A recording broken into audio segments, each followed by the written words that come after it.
더 풍성한 11월 달들 주고 있고 이 10월도 하나님 앞에 감사하는 귀한 시간 되기를 간절히 소망합니다. 오늘 아침에 뉴스를 보신 분들은 아시겠지만 삼성 이건희 회장 78세로 오늘 이 세상을 떠나셨더라고요. 여러분들 정복자에 대한 이야기를 하려고 합니다만은 그분은 경제적으로 물질적으로 우리나라의 정상에 정복한 분이라고 이야기해도 과언이 아니고 세계에서 보는 1위는 아니지만 세계 경제계에서도 알아주는, 그래서 세계 경제계 속에서도 그 경제계를 정복했던 사람이다라고 볼 수가 있어요. 자, 그러나 여러분 우리가 정복해야 될, 물론 오늘 본문의 말씀이 이 말씀은 아닙니다만은 우리가 정복해야 될 가장 중요하고 최고의 목표가 무엇입니까? 정복이라는 단어를 써서 죄송합니다만은 하나님의 나라이어야 됩니다. 아멘. 다른 데는 다 정복 못하고 못 가셔도 돼요. 남들 다 해외 갈 때 거기 못 쫓아가도 돼요. 근데 여러분 우리는 반드시 하나님의 나라, 그곳은 우뚝 서야 될 줄 분명히 믿습니다. 그분은 세상적으로, 이건희 회장은 세상적으로 많은 부분에서, 많은 분야에서 정상의 정복자로 그렇게 이름을 올렸습니다만은 하나님의 나라를 정복하지는 못했던 것 같아요. 하나님의 나라 소중하게 여기며 살아가기를 주의 이름으로 축원합니다. 정복 얘기하면 우리가 이 나라에서, 이 세계에서 가장 높은 산이 에베레스트 산 아닙니까? 여기를 최초로 정복한 사람이 에드먼드 힐러리라고 하는 사람입니다. 이 사람이 이런 말을 남겼어요. 나는 산을 정복한 것이 아니라 나 자신을 정복한 것이다. 왜 이렇게 얘기했을까요? 그 산을 수일 동안, 어쩌면 몇 주 동안 오르는 그 과정, 이 과정, 자기 자신과의 싸움이라는 거죠. 추워. 야, 올라가다 죽으면 어떻게? 포기하고 휙 내려올 수도 있지만 그렇게 포기하려고 하는 자기 속에 있는 여러 가지 마음들, 그 부정적인 마음들을 자기 스스로 이겨냈기 때문에 정상까지 올라갔다. 그래서 내가 산을 정복한 것이 아니라 나는 나 자신을 정복했다라고 이렇게 이야기했다라고 하는 겁니다. 우리가 잘 아는 솔로몬도 이런 말씀을 했습니다. 잠언 16장 32절에 보니까 노하기를 더디하는 자는 용사보다 낫고 자기 마음을 다스리는 자는 바로 정복자 얘기하죠.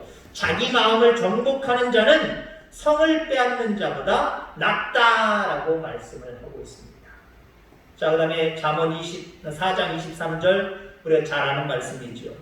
모든 지킬 만한 것 중에 마음을 지키라라고 이야기합니다. 제 말로 오늘 제목의 말씀에 빗대서 이야기하면 무릇 정복할 만한 것 중에 너의 마음을 먼저 정복해라. 이렇게 솔로몬은 우리에게 말씀해주고 있다는 겁니다. 내 마음을 지키는 것, 내 마음을 정복하는 것, 이거 대단히 중요한 부분이에요. 자, 그러면 자기 마음을 정복한 사람 중에 가장 모범이고 대표적인 그런 사람이 있다고 한다면 육신을 입고 이 땅에 오신 예수님입니다. 그분은 철저하게 자기 자신을 정복하셨어요. 정복하심으로 말미암아 하나님 아버지가 원하시는 그 길을 성공적으로 마치셨습니다. 그리고 부활하셔서 지금도 영원한 보좌에 앉아 계십니다. 그게 우리의 삶의 목표이어야 돼요. 우리도 그런 삶을 추구해야 됩니다. 자, 그러면 예수님이 자기 정복자의 모델이시라고 이야기한다고 한다면 도대체 예수님이 무엇을 정복하셨는가? 라고 하는 부분을 오늘 본문에서 찾아볼 거고요. 또 다른 이야기를 이야기한다고 한다면 나는 도대체 무엇의 정복자가 될 것인가? 자기를 정복하려는데 나도 예수님처럼 어떤 것들을 정복하며 살아가야 될까? 이 부분에 대해서 오늘 크게 느끼는 귀한 은혜의 시간 되기를 주의 이름으로 축원합니다. 우선 오늘 본문에 보니까 예수님은 새벽을 정복하셨습니다. 새벽을 정복하셨습니다. 하루의 시작은 새벽을 예수님은 기도로 시작했던 모습을 보게 됩니다.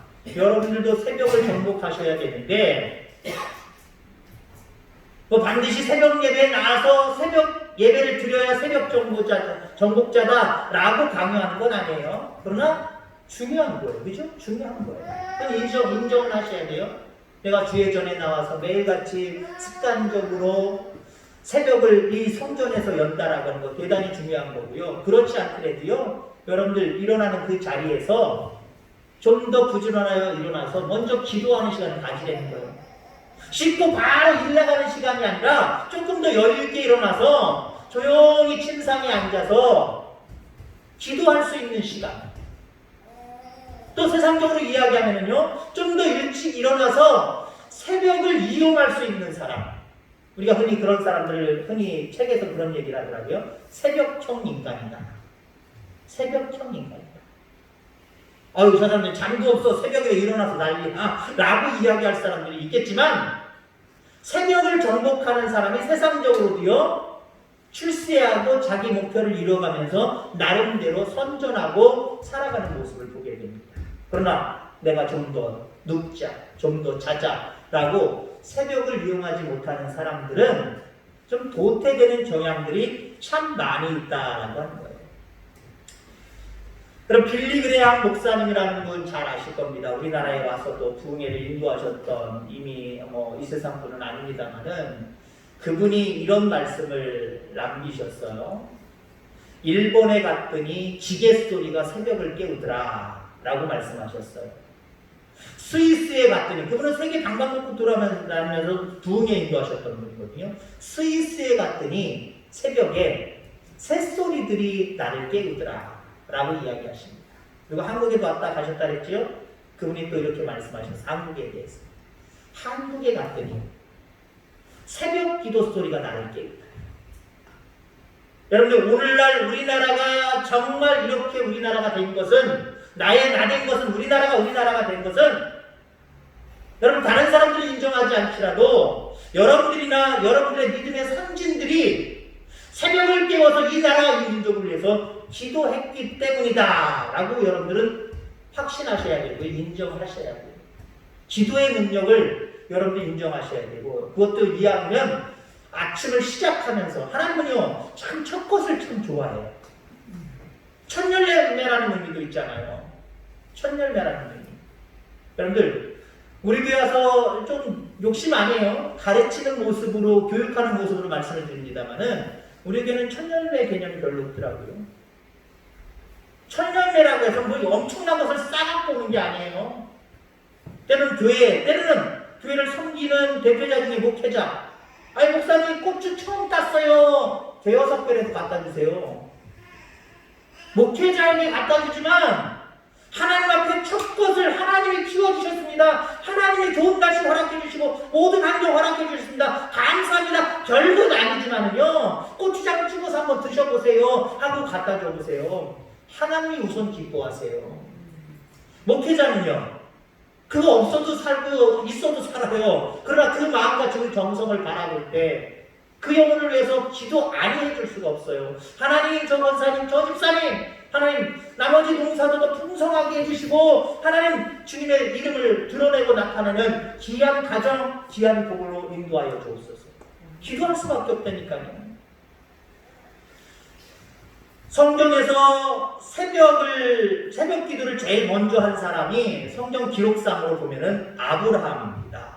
창세기 19장 27절에 보면은 소돔과 고모라가 유황불로 멸망을 당하죠.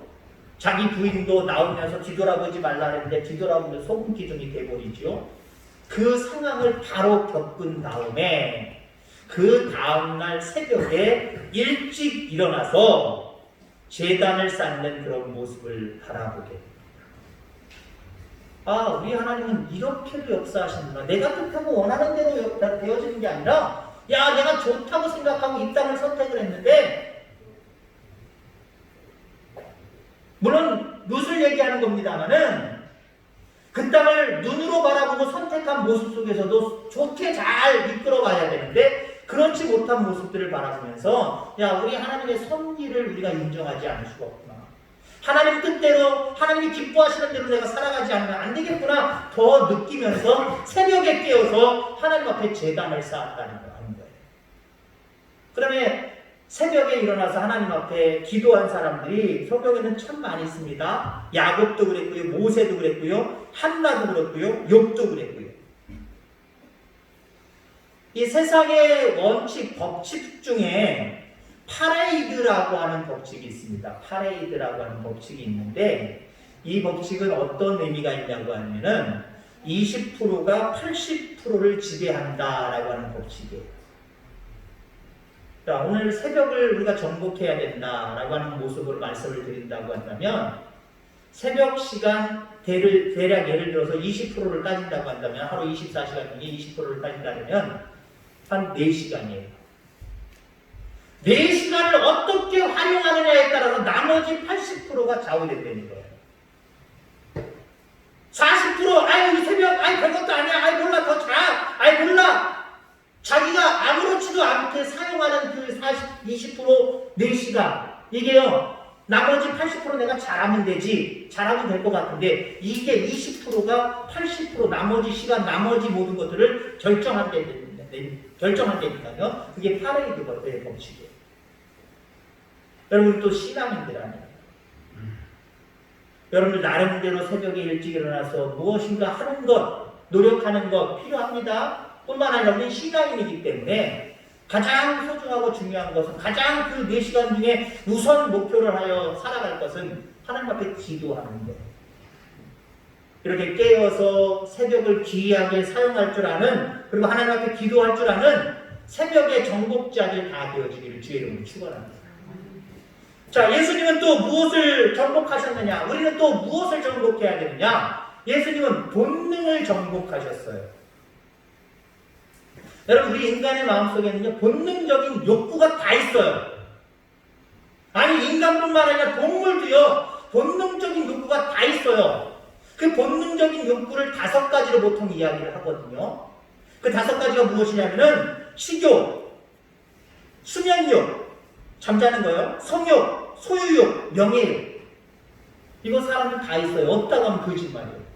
다 있어요. 정도의 차이지만 다 있어요. 동물들 없을까요? 있을까요? 동물들도 다 있어요. 그럼 여러분 이 5가지 본능적인 욕구 이겨내면 될수록 인간 나온 거예요. 이겨내지 못하면 못 살수록 죄송한 표현이지만 짐승과 다를 바가 없는 거예요. 왜? 짐승도 5가지 욕구 가지고 살아가는데 우리도 그 욕구를 억제하고 자제하고 이겨내지 못하고 다른 걸 억제하고 자제하고 이겨낼 수는 없어요. 우리는 그렇게 위대한 사람들 아니에요. 그러나 나름대로 억제하고 제어하고 정복하고 이겨내는 삶을 통해서 우리는 좀 더 인간다운 인간, 더 나아가서는 하나님의 자녀다운 하나님의 자녀가 되어지는 거예요. 자, 예수님이 이러한 욕구들, 이 본능들을 어떻게 정복하셨습니까? 새벽 오히려 미명에 일어나셨다라고 이야기를 합니다. 수면욕을 이겨내셨어요. 수면욕을. 수면욕. 저도요, 막 어떤 때 막 바뀌어요. 한 수개월 단위로 막 바뀌어요. 어떤 경우에는요, 새벽에 일어나서 새벽 예배 드리고, 이제 집에 들어가면, 아이들이 계속 지금까지 큰애들부터 지금 막내까지 학교를 계속 왔다 갔다 하고 그렇기 때문에 학교 가는 것 때문에 밥 해주는 거, 제가 밥 해주는 건 물론 아니지만 분주하고 시끌시끌 하잖아요. 그러니까 깰 수밖에 없고, 학교 또 차량 운행해주려면 또 깰 수밖에 없고, 그렇습니다만 학교 새벽 예배 갔다가 그렇게 차량 운행할 때까지 밥은 알아서 사모가 집사람이 하고요. 애들 출발할 그 시간까지 1시간에서 1시간 반, 길게는 때는 2시간 꼭 잠을 자야 하루가 개운할 때가 있었어요. 또 어떤 때는요 잠 안 자고 바로 연결돼서 운동을 한다든가 요즘은 최근에는 그렇습니다만 그래요. 한때는 예전에는요 잠을 그때 꼭 안 자면 낮잠을 많이 자는 스타일은 아닙니다만 거의 안 자는 스타일입니다만은 그냥 기몽사몽간에 뭔가 몸이 찌뿌둥하고 자꾸 졸음이 와요. 사람은요 이 잠욕이 있어요. 좀 더 자고 싶은 마음이 있단 말이에요. 근데 예수님은 자기의 본능을 이겨내셨는데, 정복하셨는데, 잠자는 거, 이거를 이겨내시고 새벽 미명에 일어나셨다라고 하는 거죠. 그 다음에 한적한 곳으로 가셨습니다. 모든 주위 환경을 이기려는 의도예요. 우리 인간은 환경의 영향을 반드시 받거든요. 환경을 바라보면서 본능적인 욕구도 생기거든요. 환경을 바라보면서 아 이쁘다. 환경을 바라보면서 아 나도 먹고 싶다. 환경을 바라볼 때 모든 욕구들이 다 생겨버려요. 근데 예수님은 그 모든 욕구들을 이겨내시려고 자꾸 한적한 곳을 찾으시는 거예요. 사람이 별로 없는 곳을 찾으시는 거예요. 자, 그 다음에 또 한적한 곳을 찾으시는 이유가 있어요. 명예를 거절하시기 때문에 그래요. 명예욕이 없으셨어요, 예수님. 자, 오늘 본문에 보세요. 모든 사람이 주를 찾나이다 라고 제자들이 알려줍니다. 제자들이 알려줄 때 제자들은 신날 거예요. 야, 내가 모시는 예수님, 그 예수님을 찾는 사람들이 정말 많구나. 여기저기서 와서 예수님 어디 계시냐고 나 좀 만나게 해달라고. 그런 사람들이 많으니 제자로서는 신이 난 거예요. 신이 나서 예수님, 많은 사람들이 와서 예수님을 찾습니다 라고 이야기했는데 38절에 뭐라고 예수님이 말씀하십니까? 우리가 다른 가까운 마을들로 가자. 거기서도 전도하리니 내가 이를 위하여 왔노라. 사람 많은 곳에 가시면 대접 받을 수 있잖아요. 명예가 올라가잖아요. 자존심이 올라가잖아요. 자존감이 올라가잖아요. 근데 예수님은 제자들이 그렇게 얘기하시니까 나 싫어. 거기 말고 다른 마을로 가자. 사람 없는 다른 마을로 가자. 이렇게 많이 모여있고 소문난 데 말고 다른 마을로 가자. 왜? 그곳에서 와서 나는 전도해야 된다. 이를 위해서 나는 가는 거다. 여러분, 우리가 본능을 이겨내야 될 이유가 뭡니까? 다른 사람에게 복음을 증거하기 위해서 우리는 우리 스스로 본능의 정복자가 돼야 된다라고 합니다. 예수님은 또 어떤 본능을 이기셨습니까? 휴식을 거절하셨어요. 많은 무리들 사이에서 그 말씀을 전하고 그들 일일이 다 병고치고 그들을 대한다는 게 쉬운 일입니까? 엄청 어려운 일이거든요. 여러분, 일 중에요, 사람과 자꾸 대화하고 사람을 대하는 일이 되게 어려워요. 그냥 나 혼자 가만히 앉아서 뭐 사물을 본다든가 그러면 차라리 조금 나아요. 물론 그렇게 하시는 분들은 그것도 힘들어 저한테 말씀하시겠지만, 근데 사람을 대하면서 사람과 관계하는, 하루 종일 쉴 새 없이 사람을 대하는, 이거 대단히 어렵고 힘든 거거든요. 그런 사람들 아침부터 저녁까지 쭉 그렇게 하고 저녁에 가면 녹초가 되버리는 거죠. 예수님 녹초가 되실 만해요. 근데 쉬기를 거부하셨어요. 새벽에 그랬던 것처럼, 좀 더 자자 눕자라고 하는 걸 거절하셨던 것처럼, 낮에도 그렇고 모든 생활 속에서도 최소한의 쉼만 가지셨지 쉬기를 거절하셨습니다. 이 본능을 이겨내시는 거거든요. 그럴 본능을 우리가 정복하는 건 대단히 어렵습니다. 그러나 여러분들, 이겨내셔서 더 인간다운 인간, 아니 하나님의 자녀다운 하나님의 자녀로 거듭나는 저와 여러분들 되기를 주의 이름으로 축원합니다. 자, 그 다음에 예수님은 어떤 자기 정복의 모델을 우리에게 보여주시느냐? 마귀를 정복하셨어요. 마귀. 오늘 본문 39절에 보니까 이에 온 갈릴리에 다니시며 그들의 여러 회당에서 전도하시고 또 귀신들을 내쫓으시니라. 예수님은 귀신들을 정복하셨다라고 합니다.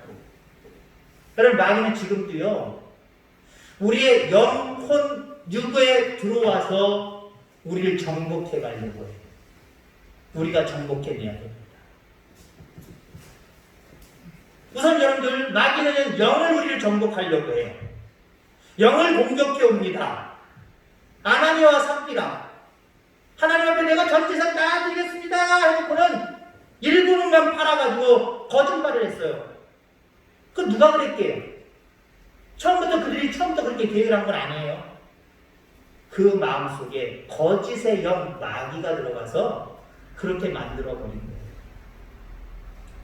다윗 보세요. 다윗은 우리가 위대하고 훌륭한 인물이니까 마귀가 들어가고 마귀에 의해서 공격당한 거 없다라고 볼 수 있겠습니다만, 아니요, 자세히 보면 있고요. 저나 여러분들이나 마귀 공격 여러 번 과거에 당하셨었어요.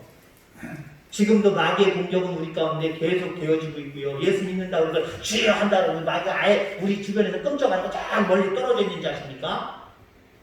어떤 분 얘기하더라고요. 우리가 예배드리는 지금 순간에도 교회 지붕에는 마귀들이 막 앉아있다고요. 호시탐탐 기회를 노려요. 호시탐탐 기회를 노린다니까요. 다윗도 그 속에 자기 자랑하고 자기 명예를 생각하는 그 마귀가 들어가지요. 그러니까 어때요? 인구수를 좀 세워보자. 내가 얼마나 위대한 왕이고 앞으로 내가 얼마나 내 왕위를 이어갈지 분산수를 한번 세우자는 거예요. 그거 하나님이 주신 마음 아니에요. 악한 마귀가 그에게 교만의 영으로 역사했기 때문에 그와 같이 행동했던 거예요. 이처럼 마귀는 우리의 영을 공격합니다. 또 혼을 공격을 해요. 혼을 공격을 해요. 가룟 유다 그 마음속에 예수를 팔 생각, 혼은 생각이잖아요. 예수를 팔 생각, 혼을 정복해버린 거예요. 가룟 유다의 혼을 정복해버린 거예요. 그럼 예수를 은삼시에 팔아 넘겨버리잖아요. 그 밖에 여러분들 갈라디아서 5장에 보면은요, 우리 마음속에 어떤 생각을 집어넣느냐, 15가지 마귀가 우리에게 주는 생각들이 있어요. 음행, 더러운 것, 호색, 우상숭배, 주술, 원수 맺는 것, 분쟁, 시기, 돈냄, 당짓는 것, 분열함, 이단, 투기, 술취함, 방탕함. 이게 다 사탄이 우리의 혼을 공격하기 위해서 주는 생각들이에요. 이거 정복해 나시기를 주의 이름으로 축원합니다. 그다음에 우리의 육체도 공격해와요. 마귀는요.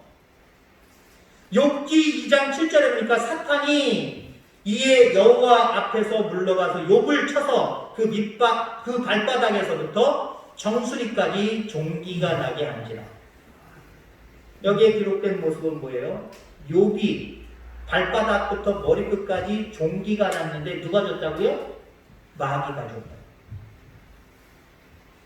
발바닥부터 머리끝까지 욥에게 종기라고 하는 질병을, 육체를 공격하는 질병을 준 것이 마귀였다라고 이야기를 하고 있어요. 이처럼 여러분들, 마귀는요, 우리의 영, 혼, 육 모두를 지금 장악을 하려고 해요. 공격해와요. 그때그때마다 여러분들 말씀으로, 기도로 이 본능을 정복해내는 저와 여러분들에게 주의 이름으로 축원합니다. 자, 마지막으로 예수님은 그러면 자기 정복자의 모델이신데 무엇을 정복했느냐? 마침내 목표를 이루어내는 목표 정복자가 됐다라고 하는 거예요. 그래서 분명한 목표를 정하고 오직 그 길을 향하여 가는 것이 쉽지 않습니다. 작심삼일이라고 우리가 생각했던 목표, 우리가 생각했던 어떤 그림들 지우기로 막 지울 때가 얼마나 많아요. 에이 이건 안 돼. 나 이거 포기할래. 내가 정한 목표들 어떤 환경들만 부딪혀오면 그냥 잊어버려요. 포기해버려요. 그러나 여러분들 이 목표를 끝까지 놓지 아니하고 성취해내는 목표 정복자들이 다 되기를 주의 이름으로 축원합니다. 예수님은 어떤 목표를 가지고 이 땅에 오셨어요? 아까 좀 전에도 얘기했지만 이를 위해서 내가 이 땅에 왔다. 뭐예요? 이를 위해서가 이가 뭐예요? 전도하는 거죠. 다른 말로 하면 영혼을 구원하는 거. 영혼을 구원하겠다라고 하는 그 목표를 가지고 예수님은 이 땅에 오셨고요.